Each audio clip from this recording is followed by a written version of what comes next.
A Jaqueline é uma querida do departamento. Eu acho que ninguém tem tanto poder de atração de outras pessoas como a Jaqueline. Toda terça-feira, eu tô aqui à noite no departamento, parece que tem um time de futebol junto com ela. Ela faz uma reunião do grupo de pesquisa, sai mais gente do que vocês possam imaginar. Academicamente, ela tem uma produção muito robusta e também trabalha com desenvolvimento de instrumentos psicológicos. Jaque, super obrigado por aceitar o nosso convite. Nós estamos falando hoje aqui com você de 70 pessoas e mais de 500 pessoas inscritas nesse evento, que mostra bastante a força não só do BNEC, mas também de neuropsicologia e psicometria. Fique à vontade, a casa é sua. Eu vou estar aqui para tentar te auxiliar, a Val também. Eu vou ter que sair e entrar um pouquinho, mas a bola está na sua quadra. E novamente, muito obrigado.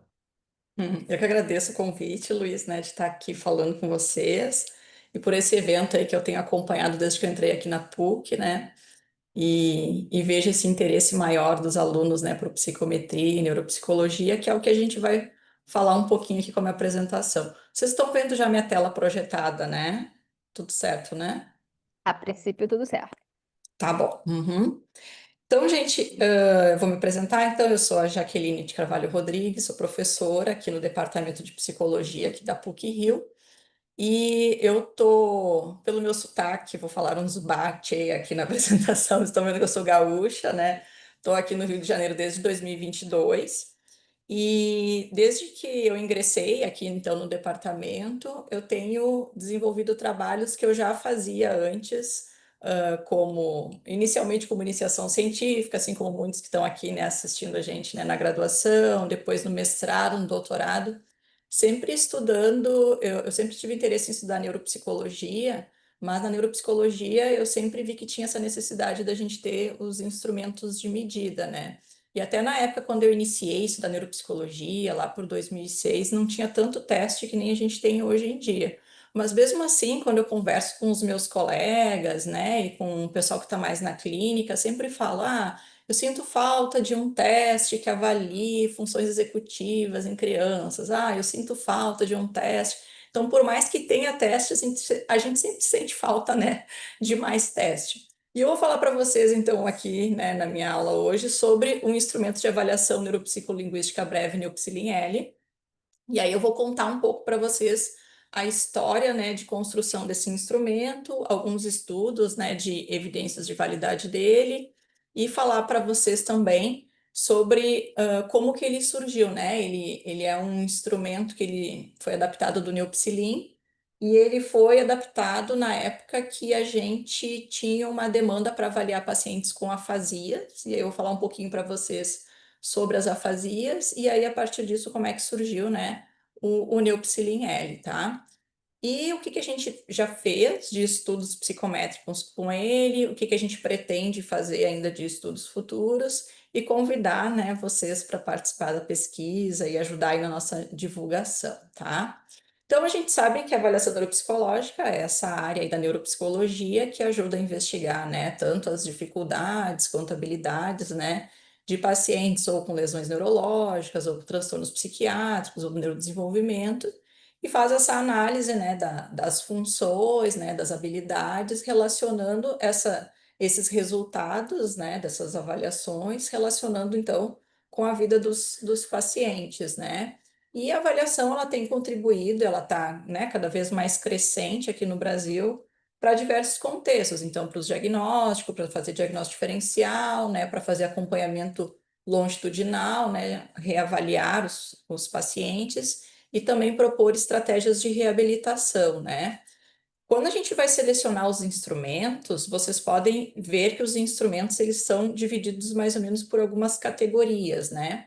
A gente tem os instrumentos de rastreio, de screening, aqueles instrumentos que são curtinhos, geralmente tem 5, 10, 15, no máximo 20 minutos, né?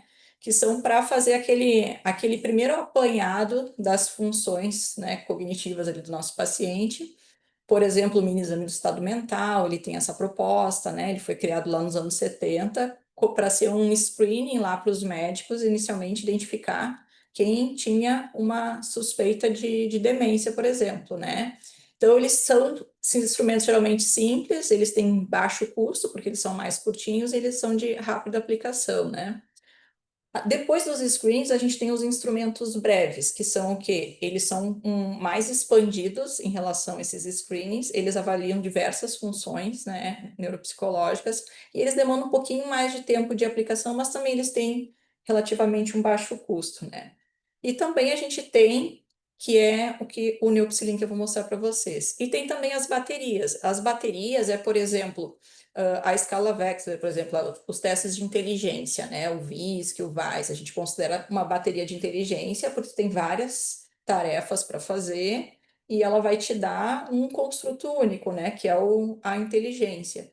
Ela é, então, uma avaliação mais exaustiva dessa única função, né? Que é a inteligência, só que são instrumentos geralmente que têm um alto custo, têm um tempo grande de aplicação, né? A gente tem também aquelas baterias diafasias, né? A Montreal Toulouse, por exemplo, é uma bateria para dar né, verificar o tipo de afasia que o paciente tem, mas também ela demanda muito tempo de aplicação, né?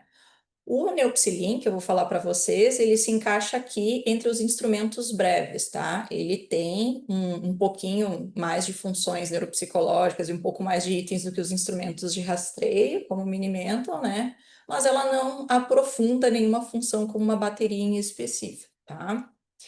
E na época que foi construído, né, em 2009, se via então que tinha uma demanda tanto da área clínica quanto da área científica, né, de instrumentos de avaliação neuropsicológica que fosse adequado às nossas diversas realidades socioculturais. O Brasil, ele é muito grande, né, gente? E assim, eu brinco que eu tenho vários choques culturais com o Rio de Janeiro, porque o Rio Grande do Sul tem uma outra forma de se portar, enfim, de, né, até de vocabulário, né? Então, imagens, nomeações, tudo é diferente, né? Então, até as instruções dos testes, quando são instruções muito gaúchas, os alunos me falam, tá muito gaúcha essa instrução, né?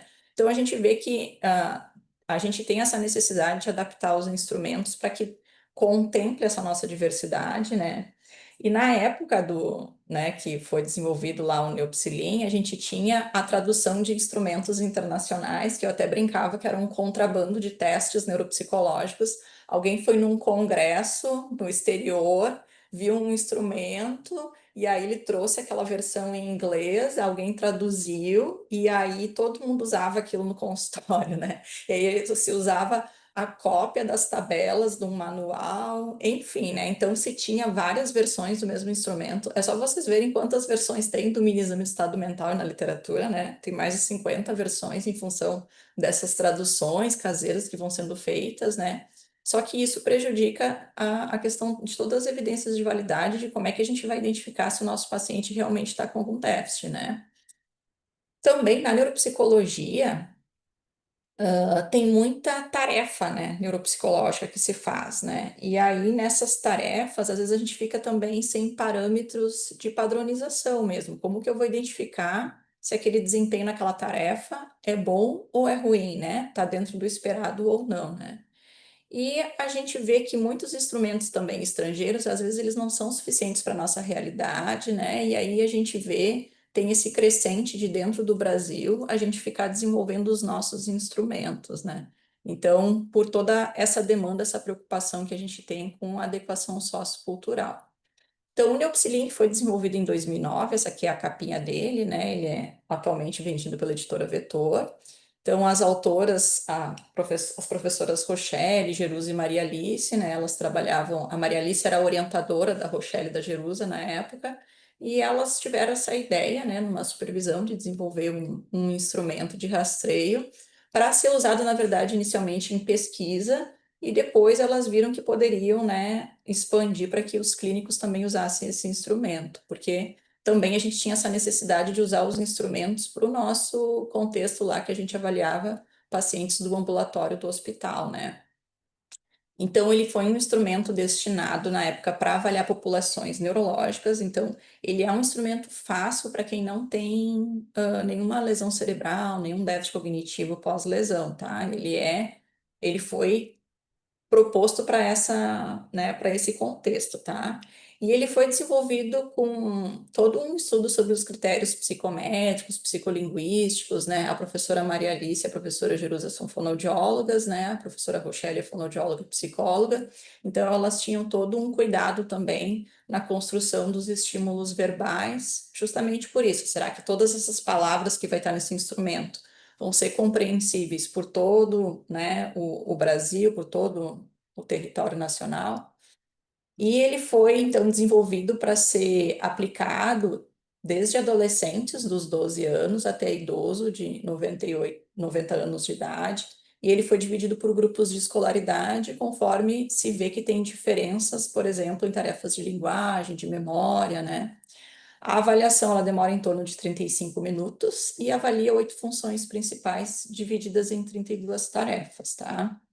O Neopsilin, então, ele avalia a orientação temporoespacial, então tem tarefas de orientação no tempo e no espaço, a atenção auditiva, a percepção visual, a memória, daí ele tem tarefas de memória prospectiva, memória semântica, memória episódica verbal e visual, a linguagem oral e escrita, com tarefas de leitura, escrita, nomeação, repetição, as praxias, né, ideomotora, construtiva e reflexiva, as habilidades aritméticas, né, fazer cálculos, e as funções executivas com tarefas de resolução de problemas e fluência verbal, tá? E aí tem vários estudos, né, se vocês buscarem na literatura, tem vários estudos psicométricos sobre o Neopsilin, tá? E agora que eu tô lendo o chat aqui. E tem também no próprio instrumento, vocês encontram os estudos de evidências de validade do instrumento. Ele está, inclusive, lá no SATEPS, né, na lista de instrumentos aprovados. Só que daí o que aconteceu, né, lá depois que a gente estava usando o Neopsilin no hospital? A gente tinha muitos pacientes com afasia, e a gente sabe então que a afasia, né, essa perda ou deficiência da linguagem, tanto expressiva quanto receptiva, provocada por um dano cerebral, geralmente no hemisfério esquerdo do cérebro. E a gente, né, fazia também a avaliação, né, do diagnóstico de afasia a partir das tarefas de linguagem oral e escrita, tanto para avaliar a compreensão, expressão, nomeação e repetição. E aí, quando a gente ia avaliar esses pacientes com afasia, eles tinham dificuldade, às vezes, não porque eles tinham dificuldade, naquela função cognitiva, mas é porque aquela função cognitiva era avaliada de forma verbal. Então, eles não conseguiam nos dar as respostas. E a gente tinha também essa demanda de fazer essa avaliação neuropsicológica dos pacientes com afasia, porque a gente sabe que, em função, né, da lesão cerebral, além da afasia, esses pacientes têm déficit na memória de trabalho, na percepção visual, nas funções executivas, né, para além da linguagem. Então, a gente também tinha demanda de avaliar outras funções, justamente porque esses pacientes depois iam para a reabilitação, e a reabilitação, né, geralmente é adequada para cada perfil de déficits, né. Então, os testes verbais, eles não eram adequados para identificar essas dificuldades. E aí, fazendo uma busca do que era, estava sendo usado internacionalmente, né? Tinha outros países que estavam também buscando desenvolver seus testes para os pacientes com afasia, mas esses testes eram praticamente não verbais. É que nem, por exemplo, não sei se vocês conhecem o teste Som-R, né? Que ele é um teste para avaliar a inteligência de forma não verbal, e tu consegue aplicar ele sem falar nenhuma palavra, só apontando, né, nas instruções. Então, é tipo um Som-R que eles estavam fazendo, sabe? Todo o teste ser só de habilidades não verbais, mas a gente caía naquele mesmo problema de não conseguir avaliar o maior número de funções possíveis, né? E também muitos estudos usando o mini exame de estado mental, que eu brinco assim que é que nem de pirona, é bom para tudo o mini exame de estado mental, né? E também não é adequado para esse perfil de pacientes, né? Foi aí que nasceu o Neopsilin, com o nome inicialmente de Neopsilin AF. Mas eu não gostava muito desse nome, né? Neopsilin AF. Mas é porque AF, tá? Ele foi, na época, desenvolvido para avaliar pacientes com afasia expressiva. E aí, a Denise Fontoura, né, que é a primeira autora desse artigo, ela é uma fonoaudióloga, então, que fez o doutorado dela com dupla diplomação na Universidade Nova de Lisboa e lá na Federal do Rio Grande do Sul. E a Denise, ela atendia pacientes com afasia, reabilitava pacientes com afasia, e ela tinha também essa motivação de adaptar o Neopsilin para os pacientes com afasia, né? Então, o Neopsilin, adaptado para pacientes com afasia, ele recebeu esse nome inicial de Neopsilin af, então vocês encontram algumas publicações com esse nome, só que aí depois a gente viu que o Neopsilin para pacientes com afasia, ele também seria útil para pacientes com transtornos de linguagem de forma geral. Então, para pacientes com mutismo seletivo, para pacientes, às vezes, até com alguma catatonia, com alguma dificuldade de expressão verbal, né? E aí a gente mudou o nome para Neopsilin L, já foi Neopsilin Ling também, mas aí atualmente está com esse nome de Neopsilin L, tá? Então, o Neopsilin L, ele foi idealizado, então, pela Denise, né, e contou com o apoio das autoras do Neopsilin, né, da Rochelle, da Jerusa e da Maria Alice, e eu, na época, era colaboradora, né, do projeto da Denise, e aí a Denise me convidou para ser autora também, por ter essa experiência, assim, com construção, desenvolvimento de instrumentos, né, e ter essa experiência, esse olhar mais da neuropsicologia, né. Aí, o Neopsilin L, para ele se transformar, né, no Neopsilin L, foi feito várias etapas, tá? Então, aí, às vezes os alunos me perguntam, como é que é construir instrumento, já como é que é adaptar? Eu, gente, é um caminho, assim, sem volta, né, de uma grande jornada, que a gente vai caminhando, caminhando, caminhando, a gente não sabe nunca onde é que a gente vai chegar, mas a gente chega lá, mas dá muito trabalho, né?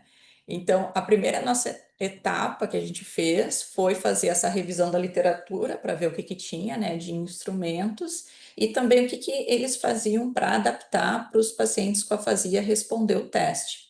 E aí foi feita então uma análise do instrumento original e construindo uma versão preliminar dessa adaptação, né?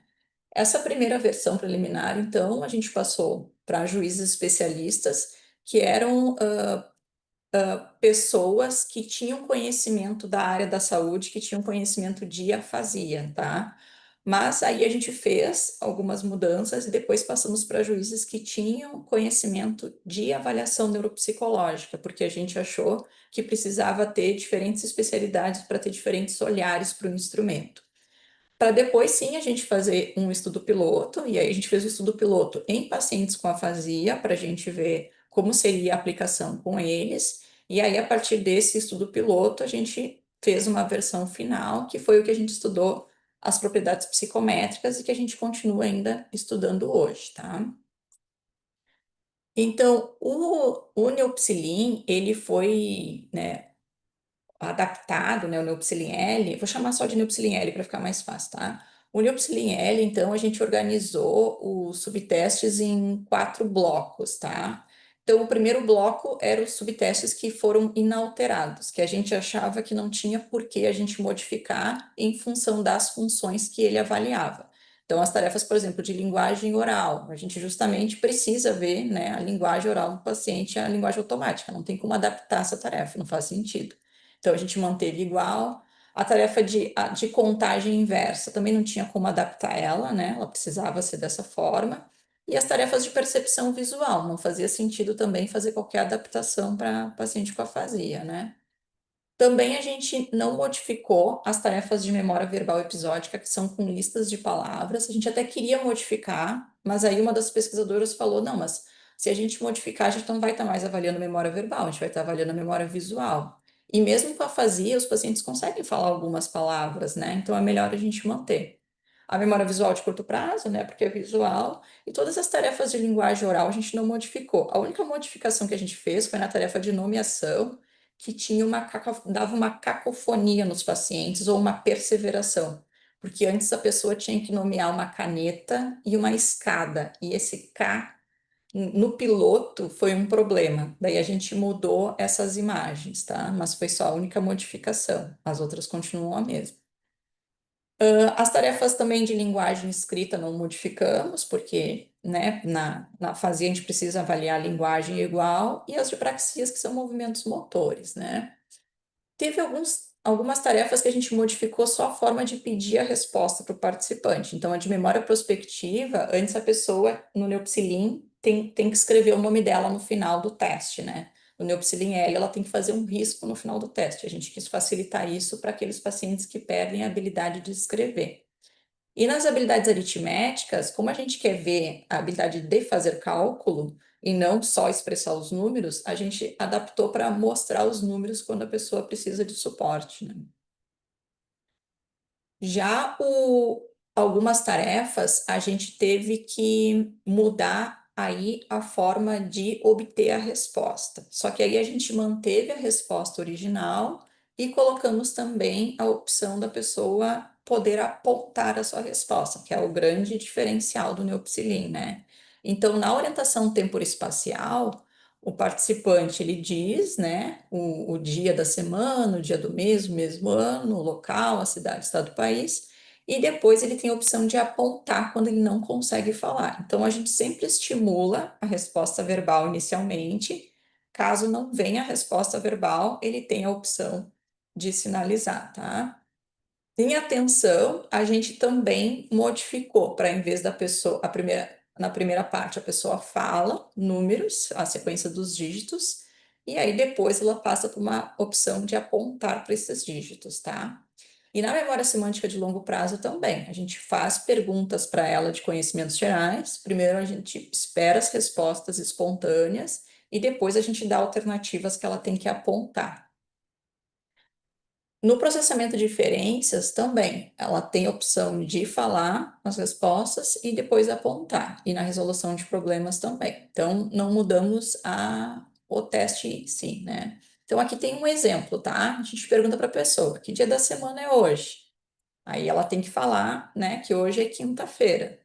E aí depois ela tem as opções em que ela tem que apontar o dia de hoje, tá? Me mostra que dia da semana é hoje. Daí ela tem que mostrar aqui, tá? É só um exemplo. Teve depois, por fim, os subtestes que a gente mudou a forma de aplicação e de obter a resposta. Então, a gente modificou totalmente a tarefa em relação ao que é o Neopsilin original, né? Então, na tarefa de memória de trabalho, a gente praticamente construiu uma tarefa diferente, porque a memória de trabalho do Neopsilin, ela é toda verbal.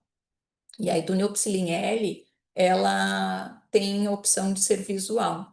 Então, ela ainda exige um componente verbal, né, da memória de trabalho, porque a pessoa ela tem que lembrar palavras de frases, só que quando ela não precisa falar essas palavras, ela vai apontar para as figuras dessas palavras, né? E também com a palavra escrita. E no ordenamento inverso de dígitos também, a gente mudou para a pessoa ela ter a opção dos dígitos também para apontar, tá?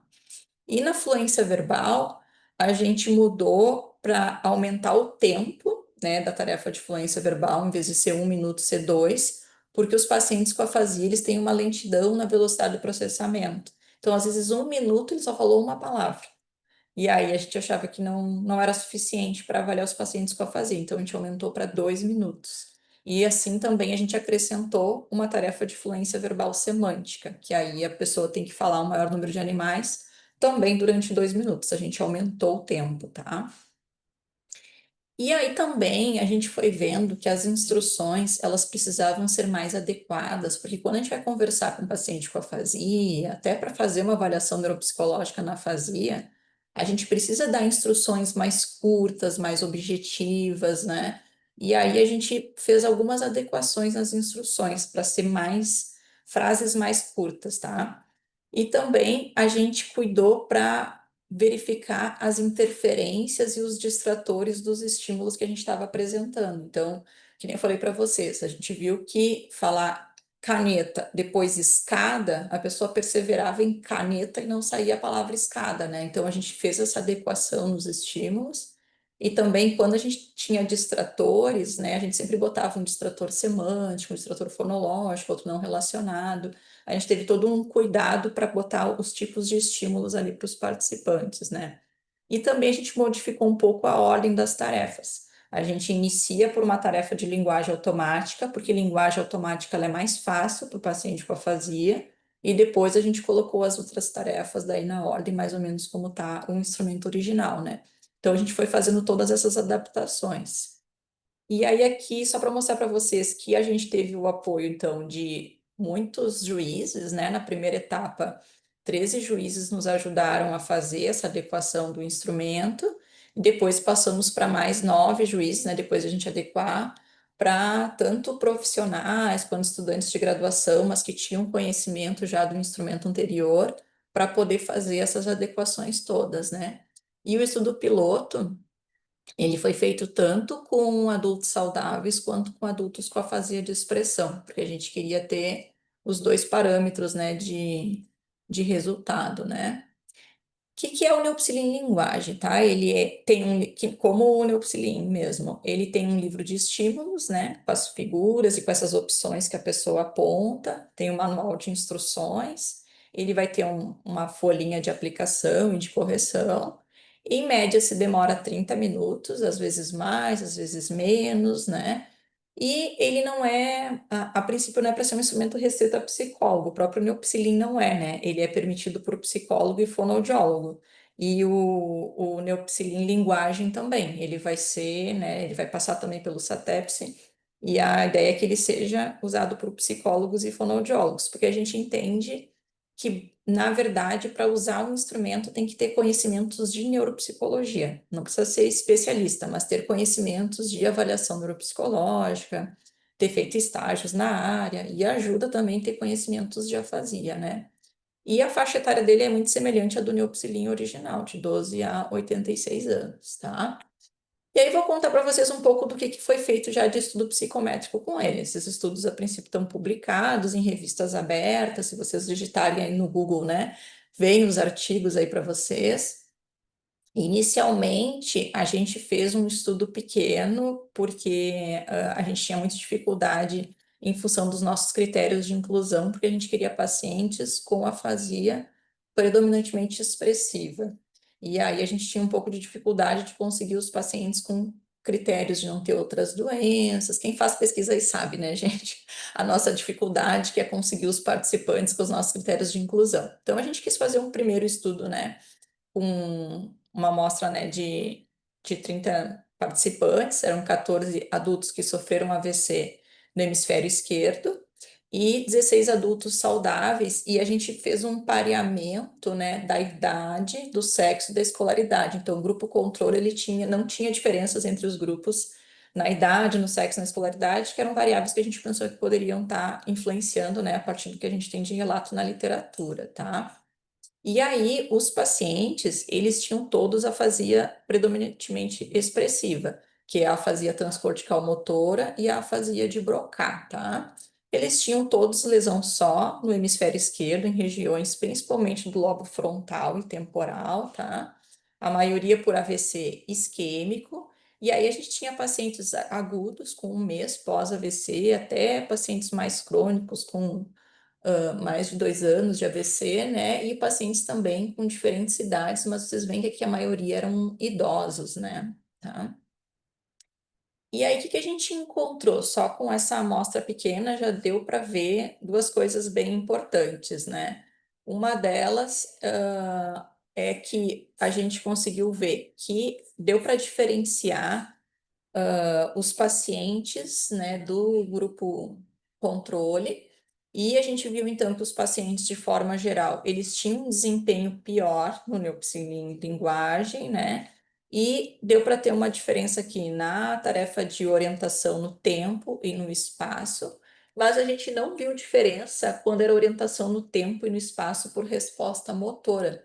Então, isso mostrou assim, ó, que eles sabiam o dia de hoje, só que eles não conseguiam falar o dia de hoje. E aí, quando a gente dava uma base para eles apontar o dia de hoje, eles tinham um bom desempenho, eles conseguiam fazer a tarefa, né?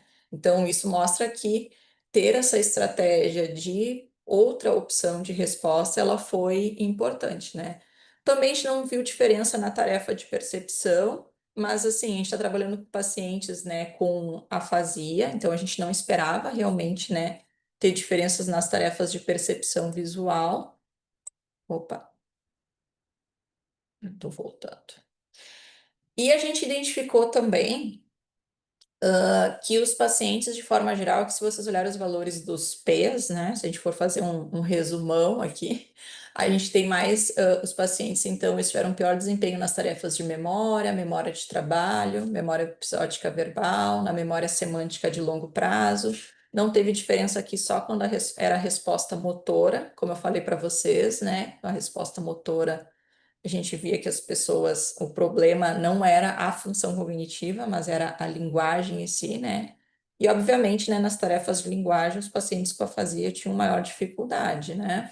Assim como também nas tarefas de linguagem escrita e praxias, que também costumam estar prejudicadas pós-AVC, né?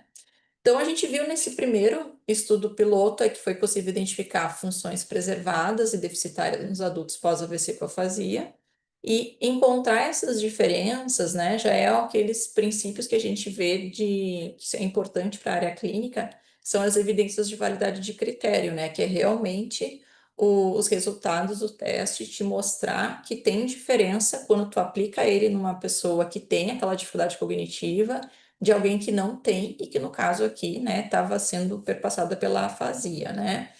E a gente tem que pensar que essa avaliação neuropsicológica, a gente levar isso em consideração, é importante para planejar a reabilitação dos pacientes com afasia, porque muitos fonoaudiólogos, eles organizam a reabilitação só com os resultados de linguagem. Só que aí, se o paciente tem dificuldade de linguagem, mas ele também tem uma desorientação ou uma disfunção executiva, isso vai influenciar ali na reabilitação dele, obviamente, né? E aí, posteriormente, o Neopsilin Linguagem, ele começou a ser testado em pacientes que estavam em reabilitação, e aí a gente comparava os resultados no Neopsilin Linguagem pré e pós-reabilitação. E aí a gente publicou um estudo de caso de uma paciente que tinha também afasia de Broca após AVC, e foi feito com ela a técnica da terapia da entonação melódica, tá? Não sei se vocês conhecem a técnica de terapia entonação melódica, mas a gente construiu então com música popular brasileira, em que a gente ia apresentando a música com as palavras, e essa paciente ia cantando, né, junto com, visualizando essas palavras. Depois a gente vai retirando o canto até ela conseguir falar só as palavras, sem precisar, né, da melodia ali de suporte, né? Então, a gente fez um desenho experimental de caso único, com múltiplas linhas de base, a gente foi fazendo medidas de linguagem dela ao longo da intervenção. Era uma paciente jovem, de 46 anos de idade, e que teve um AVC há aproximadamente 5 anos. E foi feita a avaliação, então, com o Neopsilin Linguagem antes, durante, e ao final da terapia, mas durante não foi feito neuropsicolinguagem. Durante a gente foi fazendo uma análise do discurso dela, do número de palavras que ela falava por minuto, tá? E ela ficou em reabilitação com essa técnica por 3 meses, em 2 encontros semanais. E essas medidas que a gente ia obtendo ao longo das sessões, a gente chama de índice de fala, tá? Que é o número de palavras que a paciente fala por minuto durante o discurso. E aí é um discurso espontâneo que ela poderia falar o que ela quisesse, né, por 1 minuto. Geralmente tinha uma pergunta norteadora. Ah, me conta como foi o seu dia de ontem, né? E aí a gente viu que ao longo das sessões ela foi conseguindo aumentar o número de palavras por minuto, né? E também a gente viu que ela teve uma melhora nas habilidades estimuladas pela terapia da entonação melódica, que é a memória dela, né, principalmente a memória de trabalho, porque cantar envolve tu saber o que que tu já cantou antes, né, para não cantar a mesma música depois, né? A atenção, principalmente porque a gente usa imagens, né, das palavras, então estimula bastante a atenção, tanto visual quanto auditiva. A linguagem oral e escrita, a gente queria, né, que realmente melhorasse, e as funções executivas, né? E ela não teve efeito, assim, de aprendizagem geral, né? Ela aprendeu, ela teve melhora naquelas funções que realmente a gente esperava, né? Então, a gente viu que o teste ele foi importante para analisar os efeitos da reabilitação, e que isso é um tipo de evidência de validade, né, que é proposto lá pelos estándares, que são as evidências de validade baseadas nas consequências da testagem, de realmente a gente ver que o instrumento vai ter um impacto para esses pacientes que estão em reabilitação, né. Depois, a gente foi analisar, na verdade, eu fui analisar os itens do Neopsilinguagem para ver quais eram os itens que melhor diferenciavam os pacientes que tinham déficits cognitivos pós-AVC daquelas pessoas que não tinham, né? E também ver como é que essas funções neuropsicológicas se relacionavam para analisar também a sensibilidade e especificidade do instrumento, tá? E aí a gente fez um estudo com 94 adultos, sendo 49 pós-AVC e 45 adultos neurologicamente saudáveis. Esses grupos também não se diferenciavam, né, no idade, no sexo e na escolaridade. E aí, fazendo uma análise dos itens, a gente foi verificando, então, aqueles itens que tinham, os pacientes tinham maior dificuldade, que é, me diz qual é o dia do mês de hoje, né? E aqueles que tinham mais facilidade, que para eles, por exemplo, a gente foi dividindo por blocos, tá? Em orientação, em funções executivas. Então, em funções executivas, era muito difícil para as pessoas falarem 6 dígitos na ordem inversa. Então, eu vou falar para vocês agora uma sequência de 6 dígitos e vocês me repetirem esses dígitos na ordem contrária do que eu disse. Isso exige mais cognitivamente, né? Nas tarefas de percepção também, a gente viu que era mais difícil era pegar a percepção de linhas, né? Que tinha um pouco a diferença entre uma e outra. Algumas era mais difícil também, algumas tarefas de memória de longo prazo, né? A gente agrupou as tarefas de leitura e escrita num domínio que a gente chamou habilidades acadêmicas, e aí a gente viu que as pessoas tinham muita dificuldade na palavra fórmula, mas era por um erro de acento, as pessoas não botavam acento, e na aritmética, e o mais fácil para eles era fazer cálculo de soma, e na linguagem oral, o mais difícil era fazer processamentos de inferência, e o mais fácil fazer a repetição, né? E aí, olhando para as funções cognitivas, o que a gente pode ver aqui, tá? Esse G aqui é do grupo ter AVC e não ter AVC. E aí a gente viu que para os pacientes com AVC e que tinham déficit cognitivo, as tarefas de orientação, o domínio, né, o construto orientação e o construto funções executivas, eles eram explicados pelo desempenho do grupo. Então, eram as que melhor diferenciavam, né, quem tinha algum déficit cognitivo de quem não tinha. E a gente viu que essas tarefas, elas eram dependentes da linguagem oral e de habilidades acadêmicas, né? Nessa análise de rede, você tem que pensar assim: quanto mais grossas essas linhas, mais fortes são as relações entre as funções. Esses verdes é que as relações são positivas e o vermelho é que a relação é negativa, tá?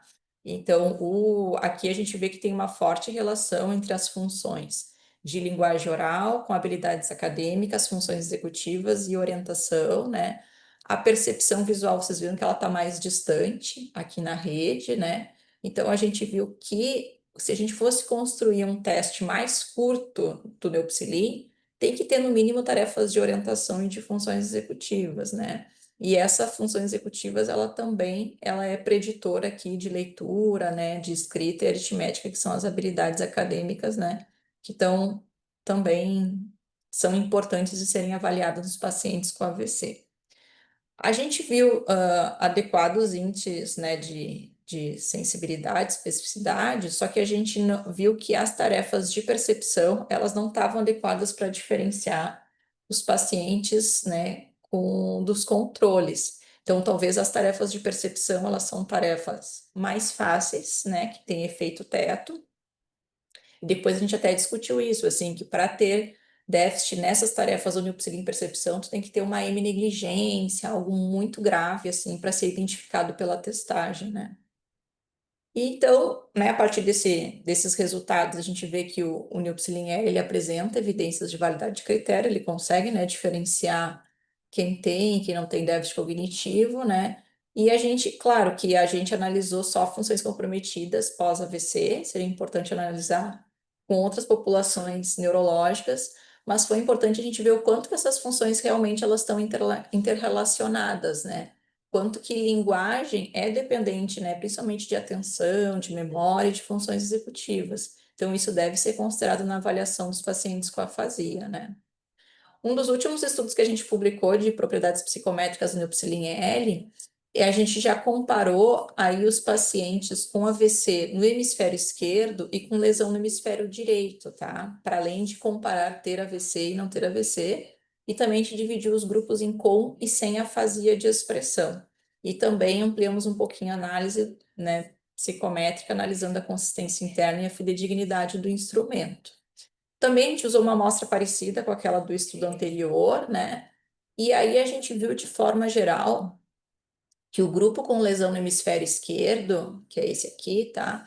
Ele tinha maior dificuldade em todas as tarefas do Neuxin-L, em todos os domínios, de orientação, atenção, percepção, memória, em linguagem escrita, praxias, linguagem oral e funções executivas. Em todas as tarefas, né, os pacientes eles tiveram maior dificuldade. E quando a gente ia comparar a resposta oral com a resposta motora, a gente viu que as respostas motoras para os subtestes de orientação temporal, espacial, memória semântica e processamento de diferenças foram significativamente melhores do que as orais para os mesmos subtestes, que é aquilo que eu falei antes. Quando era para apontar, os pacientes eles tinham um bom desempenho, a dificuldade mesmo era verbalizar a resposta.